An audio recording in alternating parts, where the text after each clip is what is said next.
So I went down a Google rabbit hole trying to find any podcast episode or any expert talking about, a woman, especially as a founder, transitioning into motherhood and what that feels like. I've been trying to find this type of information and just support, but I couldn't find it. Biggest lessons that highly ambitious, perfectionistic, high achieving women have, one of the biggest lessons that rock them in motherhood is that you can't control everything anymore.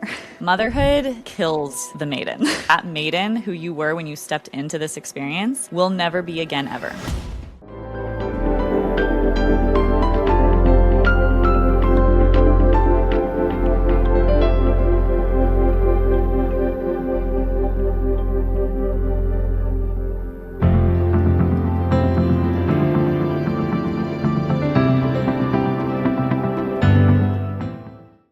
Welcome back to Healthy as a Mother. I'm your co-host, Dr. Leah Gordon, and this is the show for becoming and being a mother, where Dr. Morgan and I share the natural women's health and motherhood guidance you've been looking for through a fresh, functional, and balanced lens. And today I have the privilege and honor of talking to Natalie. She is an integrative genetic counselor. She's the founder of Golden Genetics, and she is very near and dear to my heart because she was one of my first patients almost 10 years ago. I have seen her go through undergrad, graduate school, start her practice, get married, and now she is on the path toward preparing for pregnancy and had a bunch of questions for me all about how to prepare a company when you're a founder and a business owner and an entrepreneur for pregnancy, because it's a very unique time of a woman's life. And being a founder and being a business owner is a very unique experience. And there's just not a lot of support to help have this conversation around this topic. And she had asked me all of these questions offline about this. And I said, you know what? We should probably do a podcast about this. She had looked for podcasts that were talking about this topic and couldn't find any. So I said, we're going to be the ones that do this. And I go into all of the different things and the wisdom that I feel like I've experienced on this process, what I've learned from other people. And she has a lot of great, amazing questions. So I'm so excited to have her. She has other podcast episodes with me on the Healthy as a Mother podcast about genetics. She's just absolutely incredible. She has a master's in genetic counseling. Her practice is wonderful. She helps her patients on an integrative and more holistic line using genetics as a tool. But now she's wanting to know how she prepares her business for this next journey of pregnancy and motherhood. And this is a really, really good, empowering episode. And it can also apply to women who are just working women who are preparing for pregnancy. You don't have to be a founder or an entrepreneur or business owner. So much of the wisdom applies across the board. So I hope you enjoy. All right, Natalie, I am so excited for this podcast episode. I'm going to let you give a formal introduction of yourself, but for everybody who doesn't know you, you have been on the podcast before because you're an integrative genetic counselor. You're brilliant. You're amazing. And I've actually known you for many years. You were one of my first patients years and years ago. And I've seen you through so many things, and it just makes me so happy, one, that you are doing your passion in your world, because I think you were an undergrad. Weren't you an undergrad when I met you? Yeah, so long ago. Yeah, so long ago. And like over 10 years. Yeah, we went through so much together, me as your doctor, but also as your friend. And you've just gotten married and you're going to want to prep for kids. And it's just like, you're my dream. I just love it. I just love everything about how your life has unfolded. And I'm excited to be able to support you on this next phase of your life. But before we do, just tell us a little bit about yourself. Oh, thank you so much for saying that. I feel the same about you. As you know, I love you so much. And so thankful to be here and ask you questions. Okay, so I am an integrative genetic counselor, which means that I live and breathe DNA for patients. So we help patients take we always say, personalized, proactive, preventative, and precise approach to their care using genetic testing as a tool.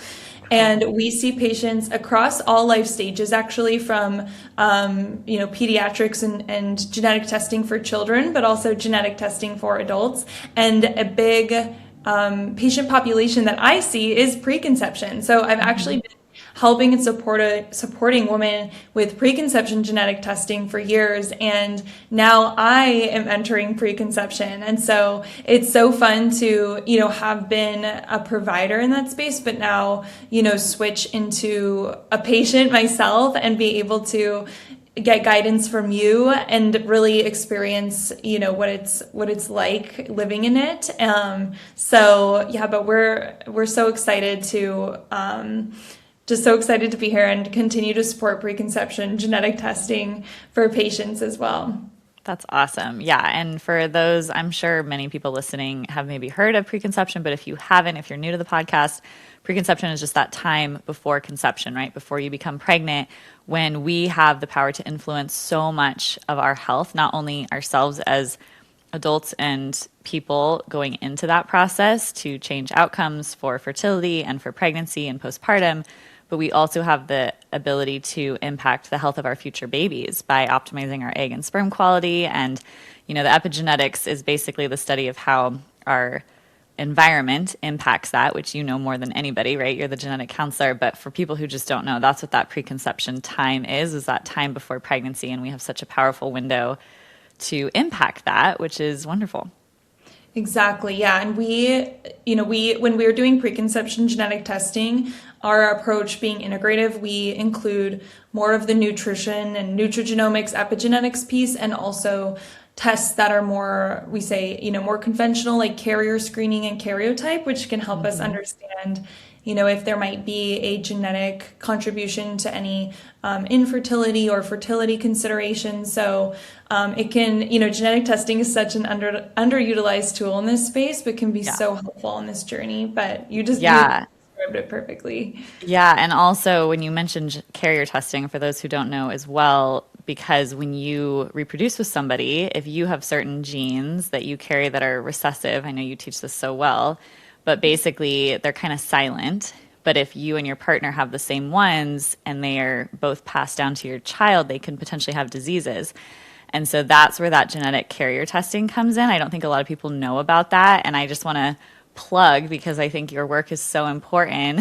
My husband and I, had a very long infertility picture, and we did not find the missing link and the clue to what my husband's fertility issue was until we did genetic carrier testing.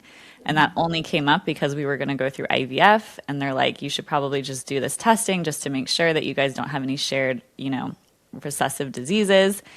And we didn't have any shared recessive diseases, but that found my husband's cystic fibrosis associated disorders mutation, which I think is what has led to his infertility. So if we had come to see you 6 years before, we would have found that out so long ago. And so that's just a shameless plug to be like, this is important to just rule out this kind of stuff, especially if you are worried about it and or have been trying for a while. So good job. Yes, thank you so much. Yeah, we always say, information or knowledge is power and information is powerful. So, a lot of people might come to us worried about genetic testing or have preconceived notions about, what it means and maybe fear behind it. But our goal is to always make you feel empowered with the information and to find answers. So that's really awesome. Where the power is. Cool. Okay, so this episode isn't about preconception or epigenetics, but I just wanted to talk about that briefly because that's why we are talking about this, because you have a business and a practice, and you would come to me. We have been doing some chatting offline just about business, and I run a business, you run a business, and you're getting ready to have a baby, and you had a bunch of questions, and I was like, you know what? These are all such good questions, and I feel like you had mentioned, you can tell the story about how you couldn't find any information about this. Mm-hmm, exactly. I think, I feel like especially as a founder, but honestly, probably any woman going and entering in preconception, there might be a lot of thoughts. And for me, there's been some anxiety behind, what that transition might look like, especially as a founder. And so I went down a Google rabbit hole trying to find any podcast episode or any expert talking about, a woman, especially as a founder, transitioning into motherhood and what that feels like. I think, you hear all these different stories from friends, and it just starts hitting you like, well, how is that experience going to be for me? What can I expect? What are things to think about? So then I was talking to you about it and I was like, oh my God, this is so helpful. I've been trying to find this type of information and just support, but I couldn't find it. Yeah. Yeah. So we're like, let's just do it. Let's just make the podcast episode because I think it is an under talked about situation. Working women in general becoming mothers, I mean, this can be extrapolated to any woman who's ambitious or working. But I know some of your questions will be a little bit more nuanced in the sense of we kind of have a little bit more control over how our day-to-day looks versus working in a corporate setting where we just have to do what we're told and we can take our maternity leave and just, not have to think about work until we come back. It's a slightly different situation when you're a founder and when you own your own business and you have that freedom and that flexibility, but also that responsibility that's different than a traditional employee role. But if anyone's listening to this who's not a founder and is not a business owner, there's still so much wisdom that you can extrapolate out of what we're going to be talking about of this transition from working to motherhood. But why don't you get us started with some of your burning questions? Okay, amazing. I'm so excited. So the first question is that I have heard that pregnancy can, quote, want to make you give up your business forever, which I think can be applied to also maybe losing, like in quotation marks, losing your ambition, or rethink how hard you're working in your business. And I think that, I've heard that actually from friends, and I think that gave me a little bit of anxiety because as an ambitious woman myself, it feels like that's such an extreme change. And so, I would love to hear your perspective on that. And I know when we talked originally, you also talked about seasons, which was really helpful. So I would love to hear your thoughts on that. Yeah. So the two biggest things that I would say to answer this question is it is very dependent on the woman and there are seasons. So let's talk about that. There is absolutely a true physiology that shifts and changes when you become pregnant that I do feel like impacts almost every woman to some degree.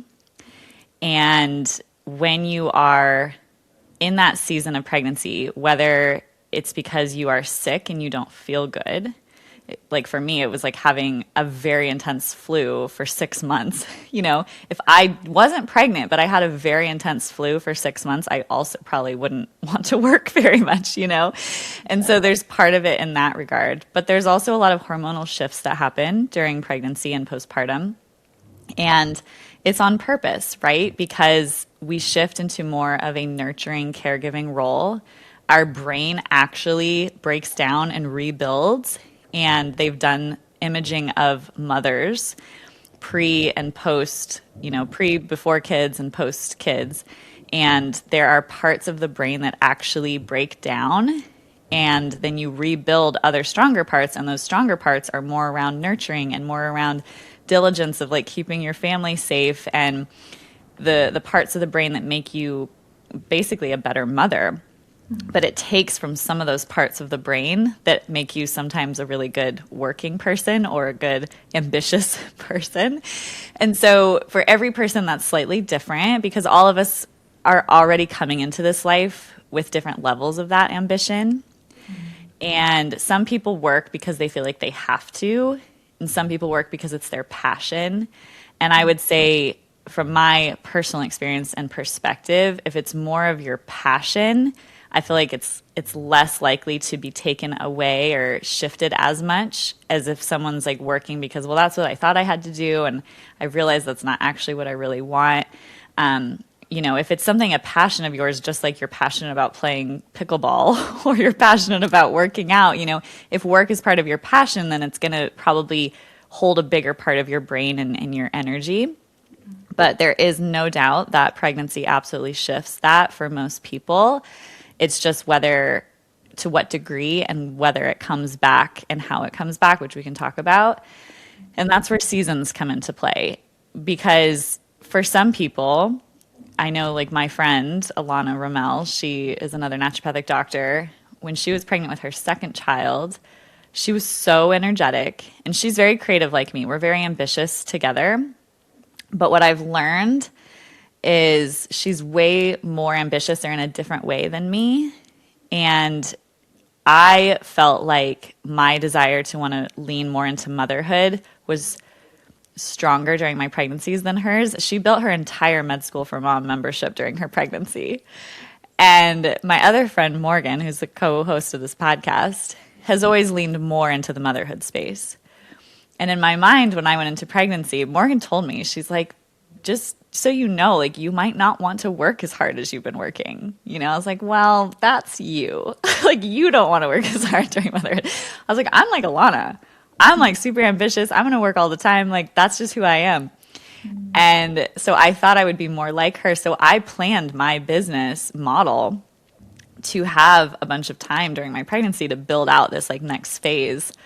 And I did not have that experience. Like, that was not what I wanted to do during my pregnancy. It was not what I was able to do. And so, you know, we're all different. What Alana did during her pregnancy, what Morgan did during her pregnancy, and what I did during my pregnancy were all very different. Even though I thought I would be one way, I ended up being a different way. So sometimes you can't always predict it, and that is the tricky part. I think you have a question coming up about that. But yeah, and then there's seasons, because for me, there were seasons in my first 2 trimesters of pregnancy where I did not want to be ambitious. I did not want to work. I didn't want to do anything.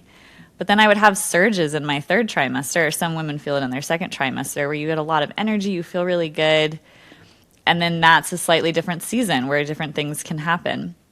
Same with postpartum. For some women, maybe they feel really good their whole pregnancy, but then postpartum is where they get rocked really hard.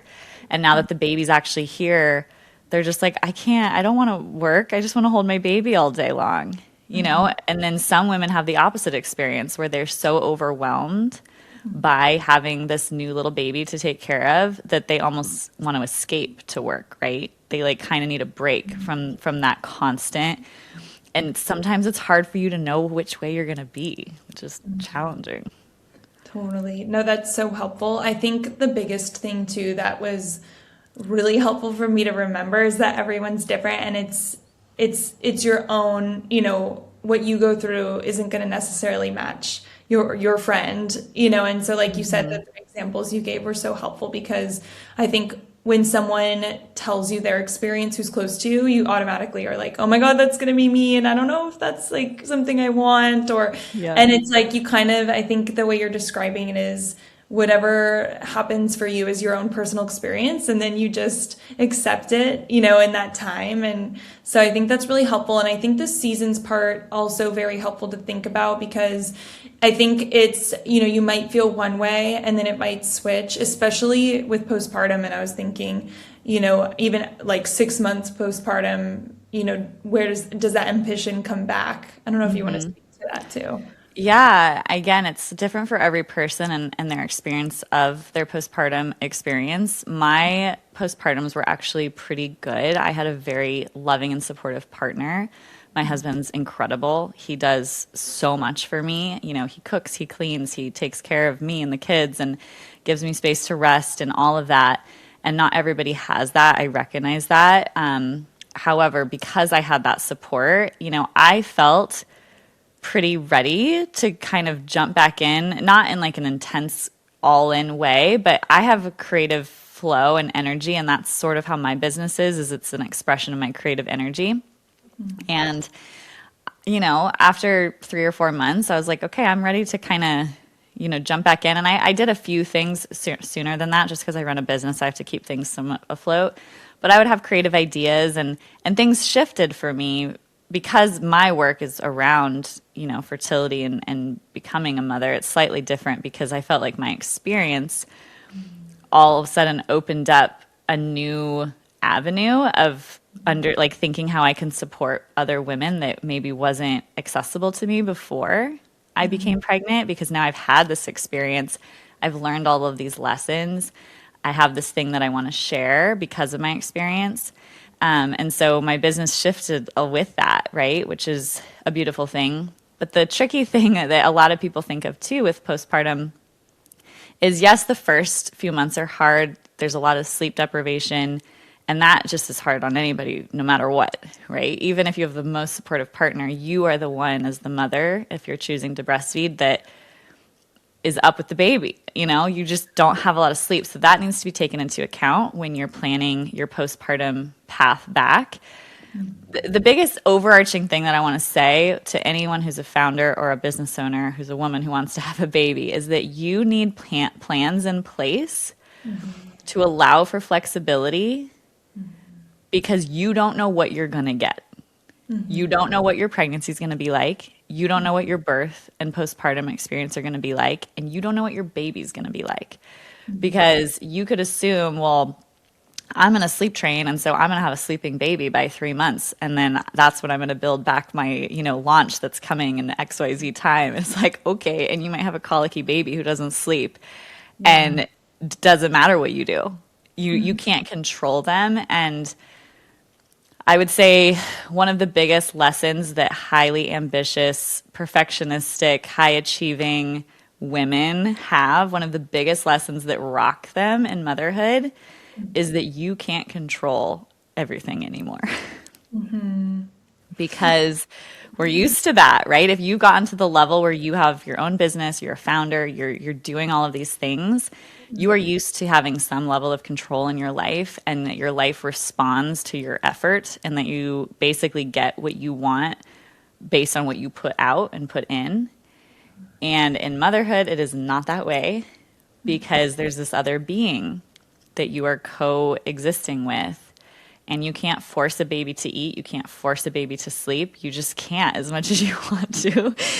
They are their own little being. They have their own experience. And I believe you have a path and a life purpose and a journey as well. And if you haven't learned some of these lessons, like surrender and acceptance, and maybe like past ancestral trauma, or reparenting in ways that maybe you weren't parented, whatever the lesson is, if you're someone who's resisted that or not had a lot of those experiences in your life, more often than not, they tend to show up on the path toward motherhood in some way, some form or fashion.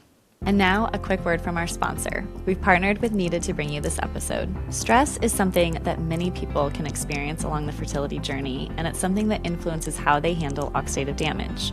That's why supporting overall cellular health can be super valuable at any stage along the fertility journey. One product I personally love recommending is Needed's A Quality Support.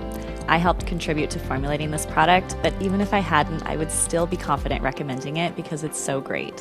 It's designed to provide antioxidant and mitochondrial support with ingredients like L-carnitine, green tea extract, ALA, and PQQ. I also love pairing it with Needed's comprehensive prenatal and their CoQ10 for a comprehensive approach. Visit thisisneeded.com and use code HEALTHYMOTHER to save 20% off your first order. Again, visit thisisneeded.com and use code HEALTHYMOTHER to save 20%. These statements have not been evaluated by the Food and Drug Administration. This product is not intended to diagnose, treat, cure, or prevent any disease. Okay, back to the show. I think that's so amazing, because I've heard that motherhood can be such an avenue for growth, just like owning a business can be if you let it. And that also something you were speaking to, priorities become super clear. And so I think that's something that I pulled from what you were saying too, that's so interesting, is when thinking about your business, sometimes it's not always that you lose ambition, but maybe also the fact that your priorities change and you grow and learn new ways to be a founder, which I think is such an interesting comment you made, because even me entering my preconception stage myself, I'm thinking about the preconception genetics patients I have in a different light. So that makes so much sense. I would love to also get into a little bit more, because you were talking about planning and prepping as much as we can and letting go of what we can't control. But on planning and prepping, and we talked a little bit offline about this, but I thought it was really helpful, because it's, you hear things about different trimesters and all of this. So I think, could you touch on a little bit, especially as a founder, but also a working woman professional, how to think about planning and how far in advance someone should put in, systems into place before conceiving, and both in pregnancy and maybe also postpartum as well. Yeah, it's such a good question. And I know my husband had a friend who used to say, prior planning prevents piss poor performance, right? It's like something in the military or something, but I love it. Yeah. The more that you plan ahead, the better. And the caveat I want to say with that is not to plan because you think you can control what's happening. That's what I did in my first pregnancy, is that I had this grand plan that I was going to pull back from patient care because I had a really busy practice. And my plan was to build out my online company during my pregnancy. It's like, that was my plan. And it was a great plan. I was like, this is perfect because I'm going to have less patients and I'm going to have all of this time to build out all of the funnels and all of the content. And it's going to be great. And then, I'll plan to launch it about 3 or 4 months postpartum and it'll be like all set and ready. And so that was my plan. And none of that happened because I did not plan for the unpredictability of pregnancy and motherhood. So when I say plan, I say that the biggest factor I would take into planning is how can you run your business without you there? Not what is the next plan for my next launch or my next offer or my next project or my next evolution of my business, but how do I plan my business so that it can run without me? Because if you do that step, then no matter what happens, if you feel good and you want to be in your business, perfect. It's already like running that way. But if you don't feel good or you can't physically be there, it's still functioning and it's still running. And that allows for the flexibility for whatever is to come. Whether you have a hard pregnancy, a challenging birth, a hard postpartum, a challenging baby. And for me personally, planning some sort of business structure that allows you to pop in and out at ease when that makes sense. Obviously, you run a business, it's not like you can just leave and never, check in on it. But if you are the bottleneck of your business and things cannot run or function without you, that is a big problem. Mm-hmm. And so with me in my first pregnancy, the mistake I made was I made the right choice for me pulling away from patients. Mm-hmm. I did not know I was going to be really sick, but I'm glad that that was in place because then I didn't have to depend on, I had built up enough revenue to float me for a couple months where I didn't need to see patients to survive. Thank goodness, because me showing up vomiting all day and so sick trying to help patients would have been terrible. So I took like a maternity leave in my first and into sort of my second trimester. But like I said, I had planned on doing all of this building. And the building part of this part of my business was all on me. It's not like somebody else was doing it. So if I didn't show up, it didn't get built. And it didn't get built because I didn't show up. Yeah. And that was a problem. So yeah, as far as prep, I would say 6 to 12 months would be ideal because it just takes time for systems to be implemented, for people to be hired, for different flows to happen. If you are a clinician like you are, bringing on other clinicians who can take on that patient load.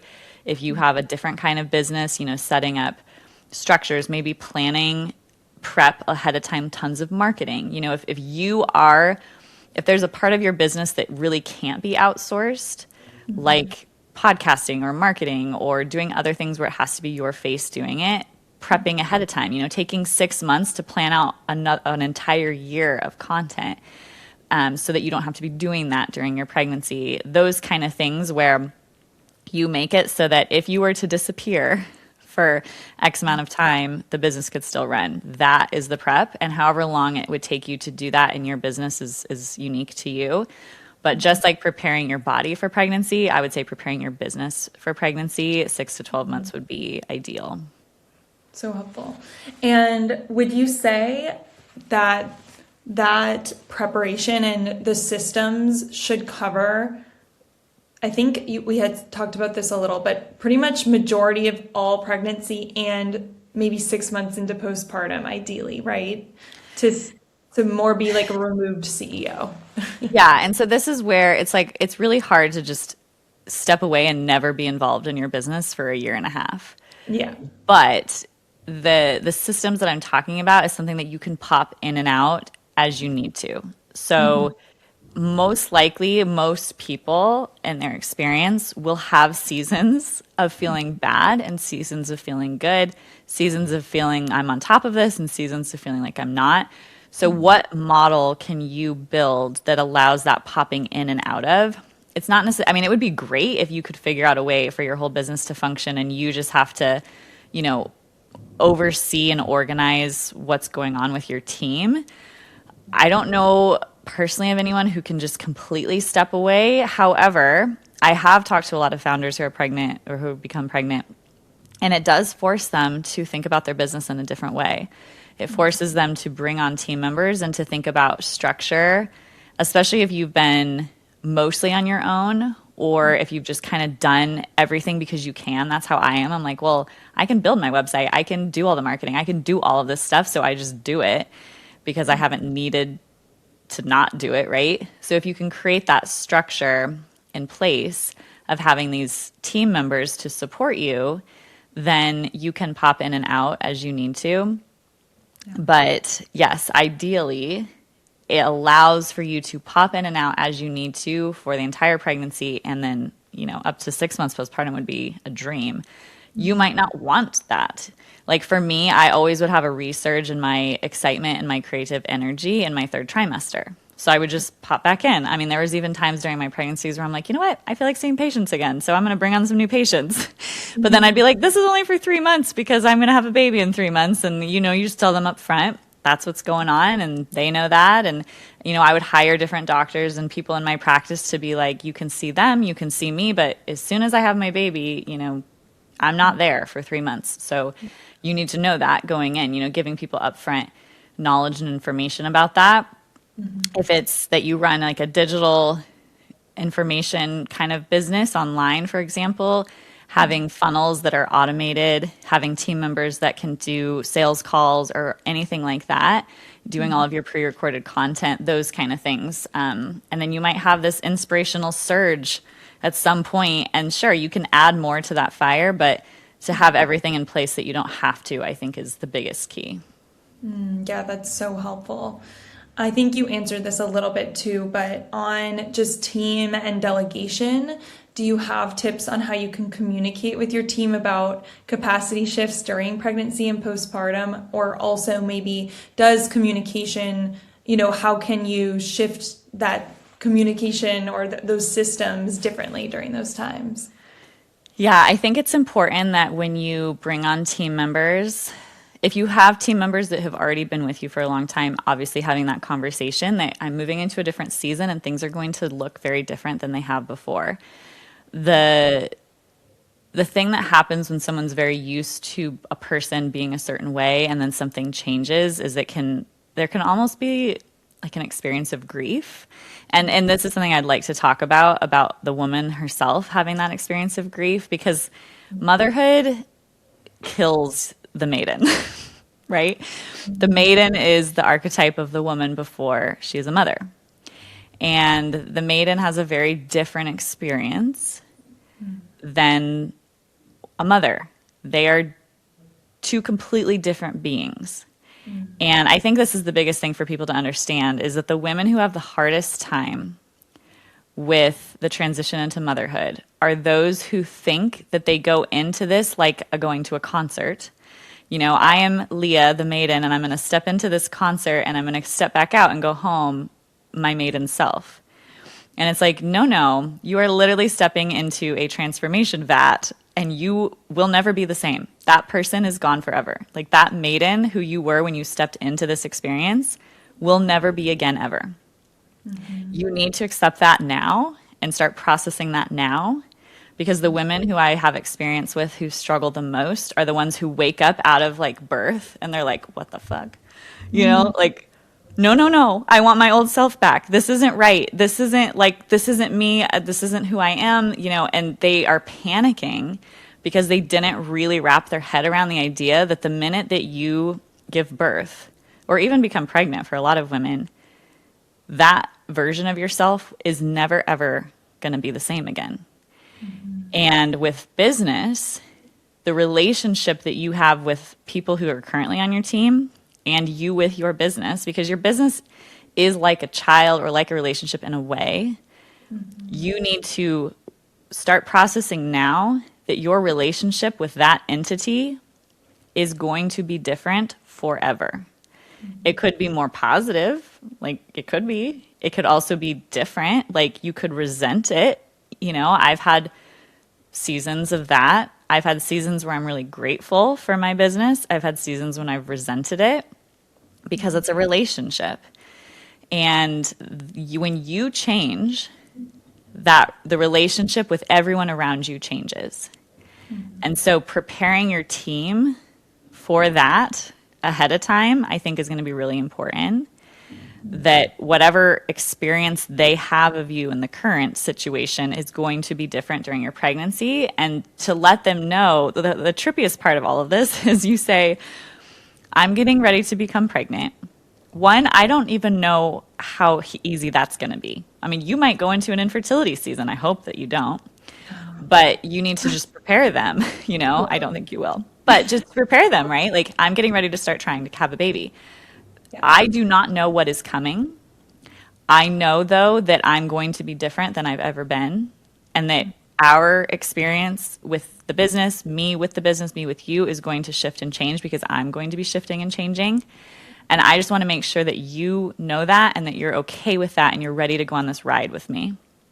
If for some reason you have a team member that's like, no, like I've expected you to do X, Y, Z, like I do this role, like I can't handle that ambiguity, they might not be the best team member, right?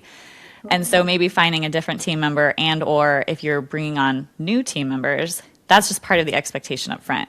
You know, yeah. I'm getting ready to start having a baby. I'm bringing on a team that is going to help support that container for me. And basically my goal is that this business runs without me having to be there. And we're going to set systems in place and have the support around us that allow for that. Mm-hmm. And I know I'm talking a lot. There's so much that I have to say. So interrupt me at any time.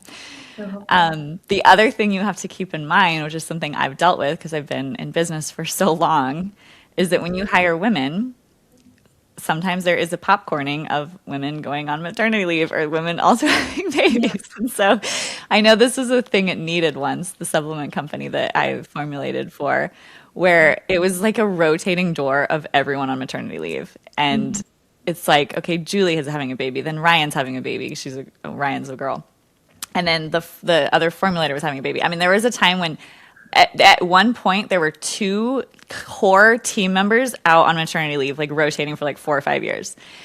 And that's hard, right? It's hard to run a business. And Needed was amazing about it. They were so supportive with all of their people and everything. But I was like, whoa, it is a whole other level to be a female founder running a business with a bunch of female employees. And I can see how traditionally maybe women weren't chosen over men for those kind of reasons, because we do go out, we do leave, and we need to be with our babies, and that can impact the bottom line of businesses. And so my dream and passion is to create a business and maybe help other women create businesses that work with that model.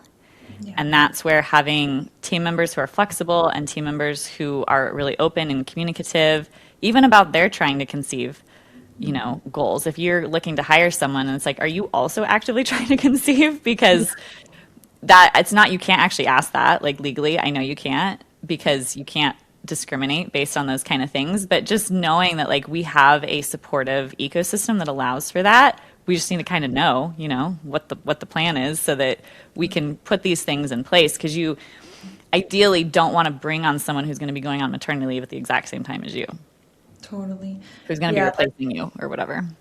I know, that's so helpful. Being a company that's fully female run has my head spinning with ideas too. So that's such a helpful comment. And also just for me, thinking about, I think we think about delegation a lot as founders, and always a work in progress, I think, for perfectionistic type of people. And for me, especially, I think, I'm like, oh, I am delegating. But then when I think about it, there's so many things that I could probably delegate more to really, be a removed CEO, but being able to pop back in and building that model, like you were saying. So really helpful. And so I think also just a follow-up question, and definitely talking more about identity and mindset. It sounds like, and you kind of talked on this too, but it sounds like, when you're a founder, maybe in your maiden era, you feel you're just so excited for the growth of the business. And it sounds like all of a sudden, as you transition identities, it's not that you don't want the business to keep growing, but you have a different identity. So kind of on that note, do you feel like becoming a mother changed your relationship with your business identity? Did you know proper hydration and mineral balance are key for hormone health, fertility, and preparing for pregnancy? This is why Dr. Morgan and I love Relight by Redmond's, the real salt people. A USA-made electrolyte powder with unrefined sea salt, over 60 trace minerals, plus bioavailable forms of potassium, calcium, and 2 forms of magnesium, malate and glycinate. These minerals support hormones, hydration, energy, and overall health. The best part is they taste delicious. I'm really picky about how things taste, and so you can rest assured this is Dr. Leah approved. I love lemon lime, but I know Dr. Morgan is a strawberry lemonade gal. Head to redmond.life and use code HEALTHYMOTHER to save 15% off your order of electrolytes, real sea salt, natural toothpaste, and so much more. Again, head to redmond.life and use code HEALTHYMOTHER to save 15%. Happy hydrating on your womanhood and fertility journey. Yeah, that's such a good question. I find it to be really helpful to think of a business like a child, and it's not, obviously. Like, they're completely different, but they also are similar. And I know that my one friend Alana, we talk business a lot, and I remember her telling me, she's like, you know what, your experience of motherhood is probably not going to be that hard because you have been an entrepreneur and a founder for so long that you've been through so much hardship, and that has been your container for growth for so long that you might not have a bunch of huge containers for growth that show up for you in motherhood. Whereas for some women, motherhood might be the hardest thing they've ever done, the first hardest thing they've ever experienced, the first time that's ever pushed them to their edge and to their limit. When you're a founder, you already have a lot of those experiences on the daily, right? And my husband's a founder as well. And personally, I think business is harder than motherhood. Some women might think the opposite because that's just been my experience. But when I think about my business like a child, and we had infertility for so long that I had a long time to pour my whole self into my business. Yeah. While we were trying and trying and trying. And so my business grew and grew and grew to a place where maybe it would have been different if I had gotten pregnant earlier. Mm-hmm. But it took so much of my attention and my love and my creative energy and my focus. And it was just, it consumed me because that was what I had. That was my way of nurturing. It was my object of affection, Mm-hmm. And so when I became pregnant, it's sort of like how it feels when a woman has another child. Women who have had a first baby, for example, who get pregnant with a second, have a lot of similar fears where they think, how will I ever love this baby? Like, I love this baby. This baby has all of my love, and there's no way that I can love another baby with the same amount of love because people think they have 100 units of love and all 100 have gone to this baby, and so there will be none for the second baby, and they panic. I mean, it's a very, very common experience that people are like, there is literally no way. And what everyone will tell you is that when you birth that second baby, you birth another 100 units of love, and that your expansion and capacity for the love just grows, and that you don't have to take away necessarily the love from your first child to give to your second child. But what does get taken away is your attention. You cannot, everyone just has 100% of their focus. And sadly, we cannot give. If I am looking at my phone, I cannot also be talking to my daughter. That is not possible based on the physics and the reality of the world that we live in. Your attention can only be in one place. And when you have multiple children, the love grows and you feel just as much love for the next child as you did for the first. And that feels impossible, but it's not, and it happens. But your attention, you don't get any more than the 100% of attention that we have to give at any one moment. And that, I think, is what is the relationship with the business, is you can still love your business. You can still like want that to be nurtured and grown, just like you want your first child to be nurtured and grown. And you want to do everything for it to help it to grow. But the reality is you're now splitting your time and your attention between two entities, your business and your child.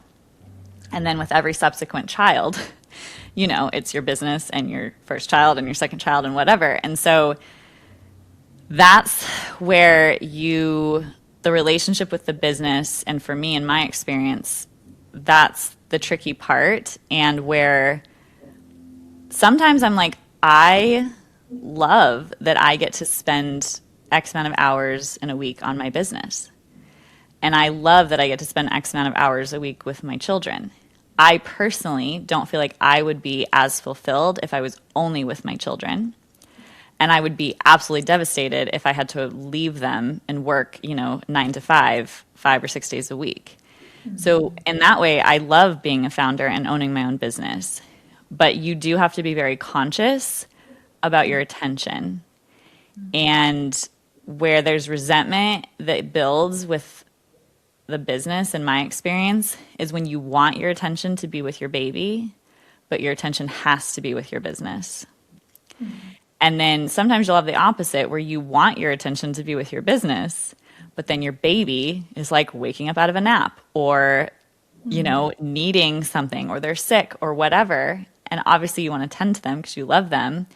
But that's where the juggle comes in, and that's where the relationship changes. Is it's not necessarily that you don't love your business as much or want it as much, but that attention is, you're now prying for where your attention is going. And that is what can feel scattered and hard, being a founder and being a mother, in my opinion. I love that. Yeah, that's so helpful. Endless capacity for love, but not endless capacity for time and attention. And I think, the way you said that makes so much sense to me, and why oftentimes women or mothers talk about the importance of boundaries and priorities, because, if you only have a select amount of time for your business, then you really have to pick what's going to move the needle or what fulfills you the most during that time, right? So I think that's helpful to keep in mind, because even as a founder and not a mother yet, I think I always am trying to balance really prioritizing my time. And, sometimes I'm like, oh my gosh, I spend 2 hours on email when I really just wanted to do creative aspects of the marketing. And so I think it probably sounds like it becomes so clear where, okay, can I delegate the email a little bit more? Because so you just don't have the waste, the time to kind of like quote waste doing like things that don't make sense. And what I would recommend from a practical tip for you and for anyone listening is what I did, and what is helpful is to write down every single thing that has to happen in your business. Mm-hmm. Everything that you do. So first, everything that has to happen. You can do a daily audit if that's helpful. If you're like, I don't even know, but all day long, you can be like, okay, I have to check emails. I have to go back to clients. I have to email reps. I have to, review lab work. I have to do the accounting. I have to pay bills. I have to pay invoices, like the long list of 1,000 things that you have to do when you own a business. And then you write down the things of that long list of every single thing that has to be done. What do you love the most? What lights you up? And what are the things that only you can do? Not like, only I can read the emails. No, that's not true. Anyone could read your emails. Only you can do. That means your face is needed or your brain is needed, and only your brain can do it. Your brain or in your face. When you break it down, most of the time, the things that are actually needed, only you can do, is a pretty short list. We think we need to be able to do all these things, but be really honest of, is there anyone in the whole world that could do this for me? So you write that list, you do this audit of everything that has to be done, and then you pull out the few things that are only you can do and the things that you love the most, that light you up, that you're like, this is literally why I do this work. This is why I love my business. And then you make a list of all the tasks that are not those, right? And that's your delegation. And that's where you say, these tasks need to be done by something else or somebody else. And then what I do is that I craft my ideal week. And I teach this inside of my membership, inside of Womanhood Wellness, in a course called the Dream Life Formula. And it's all about crafting and creating your dream life, manifesting it and really making it happen. But there's a lot of parts and pieces to make that happen. But before you can do any of that, you have to get really clear on what you want. And for me, this is where you think about your life, and this changes season by season. You think about your life in that season. So I would do like a 3-month projection of, okay, for this preconception season, what does my dream life look like? How am I ideally like moving through my week? When do I work out? When do I eat lunch? When do I cook? When do I work? What things do I do on what days? What would be my dream and ideal situation? And then when you're in the next season, you do the same thing. And for me, putting a container around it allowed me to become more efficient. For example, I'll give you a practical example. I used to kind of just do work whenever. It was like, okay, I need to check some emails. I'm going to see clients any day. I'm like, well, I need to be available for them so I can see clients on any day. And, I do podcasts whenever and I do interviews whenever. And it was just like the work week was Monday through Friday, and I would just do work in that time. And in the motherhood season that I'm in now, I sat down in the fall and I was like, you know what? This is not working for me. I feel really scattered. Instead, I said, what would my dream life look like? If I could wave a magic wand and I had all the support in the whole world that I could ever need, and everything was exactly perfect, exactly how I wanted it, where I wake up every day and I'm like, I don't even work. This is just my dream, I sat down and I thought, what would that look like? And I planned it out day by day. And I said, you know what?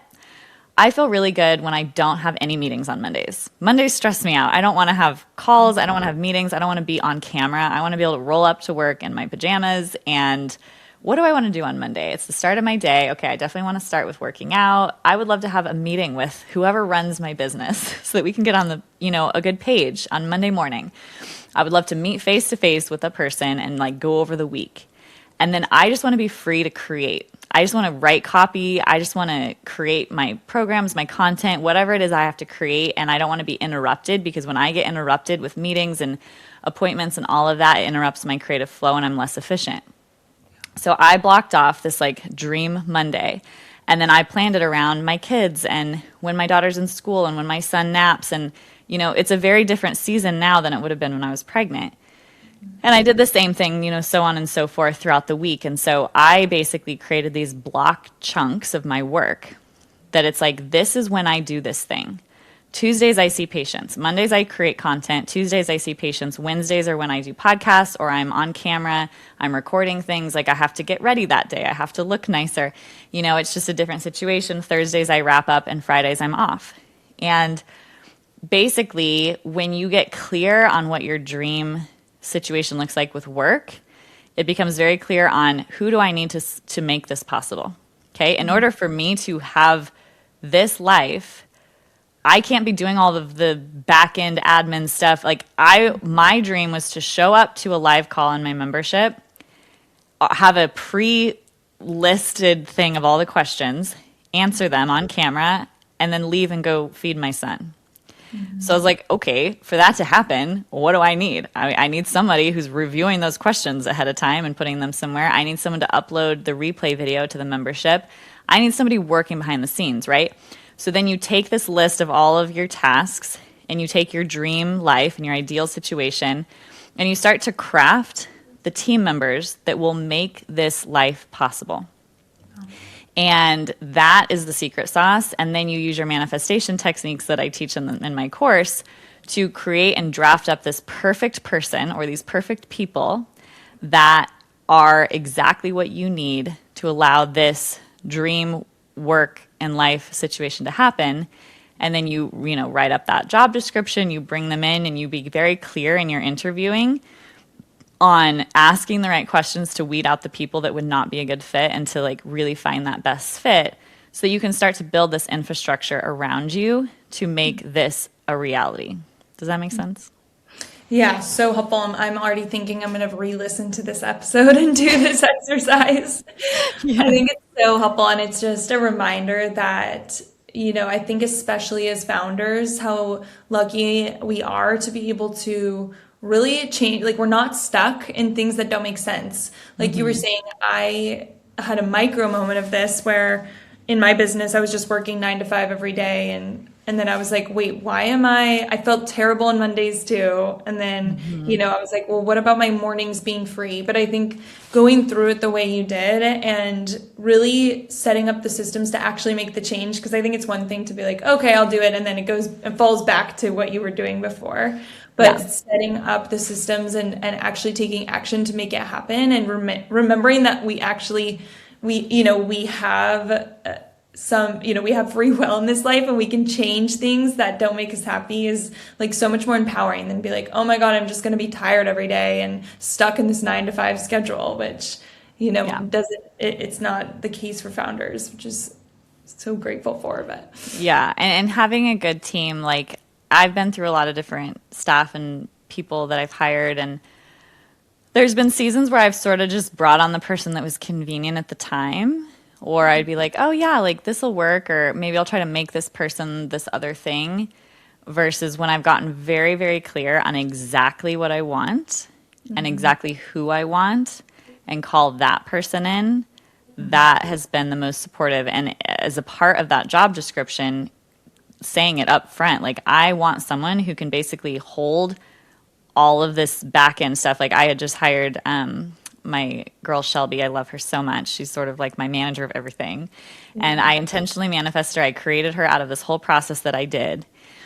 And I really called her in. I interviewed a few people. I like spoke to an intuitive. I like made sure it was all a good fit, right? To pull her in. And she's amazing. I love her so much. And she allows me to have, this life, and she holds me accountable. We have morning meetings every Monday, and we check in, and we have set times that we work, and I have my set days, and she helps me honor that schedule. So sometimes it's better when you have somebody else who can hold you accountable. If you're a person who has leaky boundaries or can't hold them, because that's definitely me. I'm a definitely leaky boundary person. And it can just be helpful to have a team member that does that. And that's where like the delegation comes in. And then she hopefully will help me hire other virtual assistants or help me with setting up systems, whether it's AI or some other thing to help make things more efficient. But there's somebody else who's kind of holding that. For me, when you're a founder, at least in my experience, I had to hold all of it in my head all the time. And I felt like what I craved more than anything was a masculine presence. Not that Shelby's masculine, but masculine is the sense that like they hold all the things. It's the control, it's the schedules and the lists and the knowing and the all of the stuff that busies your mind. I wanted someone to be able to hold that for me so that I could shift more into my feminine energy of just kind of flowing and creating and receiving. And everyone's business is different, so it doesn't always apply. But pregnancy requires feminine energy, and motherhood requires feminine energy. And when you are the one who's holding all of the stuff, it can make that pull feel really hard because you're constantly being pulled from feminine to masculine, and it can be in a really extreme way. So for me, having a team member who could hold that, like all the different checklists and the emails and the person, and did that person get back to us, and have we sent that thing off, and did that lab get ordered, and where's that prescription for the patient, and blah, blah. Like holding all of that stuff, if someone else can hold that, then you can just show up for the biggest impactful parts of the business, the creative direction, the parts that only matter for you, even if that is seeing clients. You don't have to deal with all the other stuff. That will make your experience of pregnancy and postpartum exponentially better. so helpful. I could talk to you forever. I know we're getting to the end. Just my last question is, I think, a little bit unique. It's, do you think that building a business while planning for motherhood or while being a mother actually makes you a better founder? Oh yeah, I for sure do. I think. I mean, I guess it depends on what you qualify as a better founder. Because maybe a VC who invests in a big company would say no. Like, we don't want you to have any other obligations or any other attention, things pulled away from this business. For the same reason why a lot of times they don't want you doing side hustles or working on the side. You know, they want you, if they've invested money in you, they want you working in this business 24/7. You're hungry for it. You don't have anything to distract you. So from that perspective, I could see how motherhood would take away from being a founder. However, I believe that the person you are and the person that you are in business, it makes you better because you become more efficient, you become more clear, you become more resourceful, you think about things in a different way. Like they always say, if you want a job done well, give it to a lazy person. And it's because lazy people will figure out the most efficient and effective way to do something, right?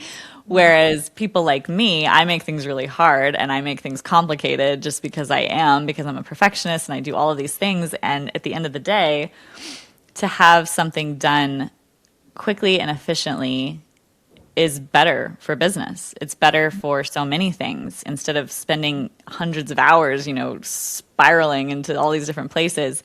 And motherhood forces that because, I'm even going through this now. I'm not perfect. There's so much of the season that I'm in right now where I'm really struggling with this is because this is one thing that I wanted to say that I didn't say before is there are seasons like pregnancy and postpartum, early postpartum, but then there are seasons that you don't account for with your kids that are later. Like right now, my son is so cute.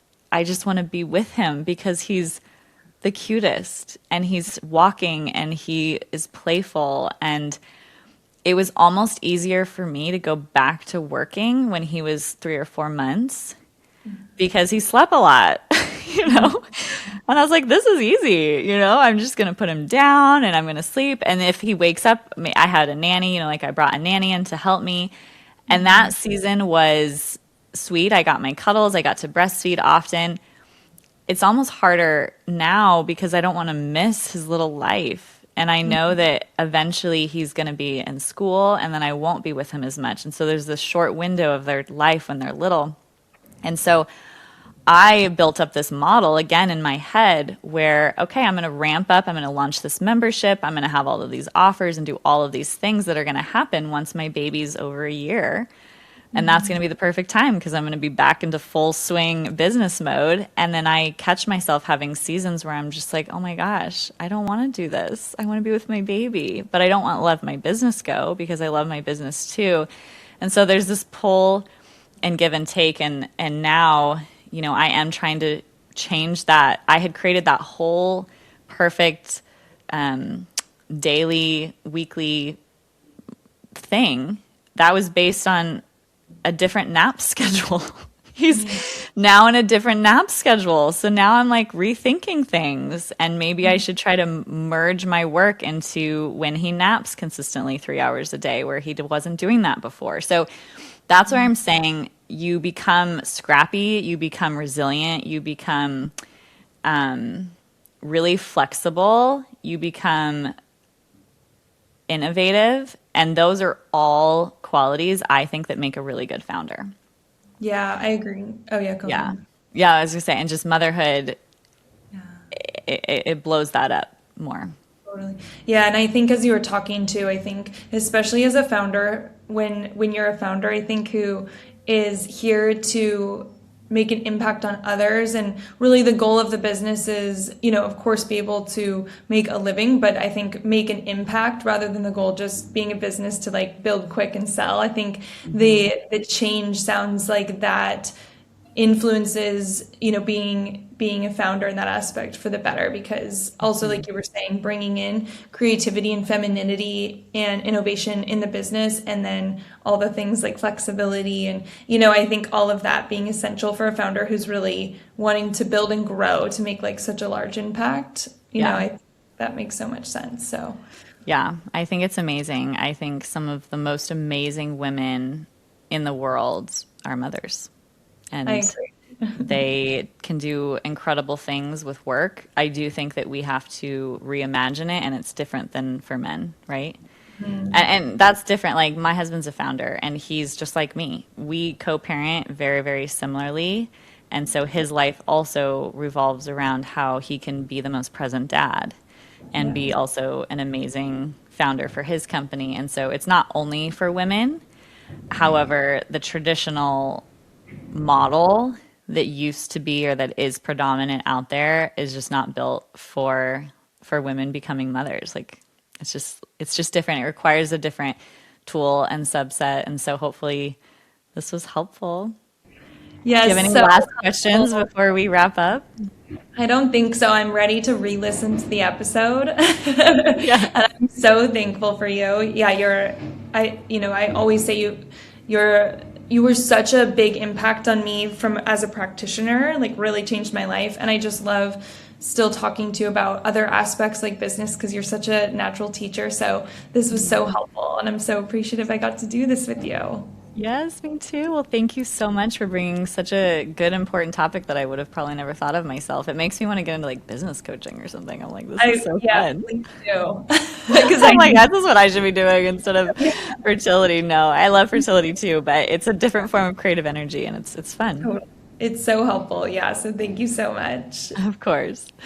Bye. If your heart aches for a baby, whether you're dreaming of motherhood someday or you're already on the path and it hasn't been going as you imagined, I want you to know that you do not have to do this alone. Consider joining me inside of my Womanhood Wellness membership. You get a custom blueprint unique to your woman essence type, which is where you are right now on the journey. You have access to all of my courses and content, which includes how to boost egg and sperm quality, the energetics of fertility, investigating fertility, optimizing IVF if that's a path you have to go down, navigating pregnancy loss. I have my Essential Foundations course where you learn all the things that you really need to know to have a thriving hormonal and fertility system. You learn the Hormone Handbook, where I dive deep into all the different hormonal imbalances and what you can do naturally to rebalance them. I have deep dive courses on vaginal microbiome, in detoxing, on mindset. I give you my natural medicine protocols. You have the ability to order labs on your own. You get discounts on supplements and other products. I have organized the community by your season. So if you are breaking up with birth control, you can jump in a chat with women in that exact same season. If you are trying to conceive, or if you are going through pregnancy loss or infertility or IVF or low libido, there is a group of women who are going through the same thing. We also have full community areas like our breakfast club, where every Monday we share what we're having for breakfast to inspire each other, and our daily flow, where we connect as a collective community and do challenges and learn from each other in that way. On top of all of that, I do a monthly live Q&A where you can bring your questions, and they're always recorded so you can listen if you can't make them live. And then I have various calls with other practitioners like Sadie, our amazing personal development coach, and so many others, where you will be able to receive healing and learn other perspectives. Being a member inside Womanhood Wellness also gives you discounts to join my upcoming immersions. Take around 22 women for a month to dive deep into a specific topic, like decoding desire, or building your dream life, or navigating painful periods, or navigating unexplained infertility. This is the place that you want to be if you want to know all of the natural root cause and supportive measures that you can take to optimize your womanhood journey and your path to and through motherhood. Head to womanhoodwellness.com and use code podcast to save 20% off your first month. I can't wait to see you inside. In order for others to hear this information, please leave a review with Apple Podcasts, subscribe, and share with a friend who would benefit from this content.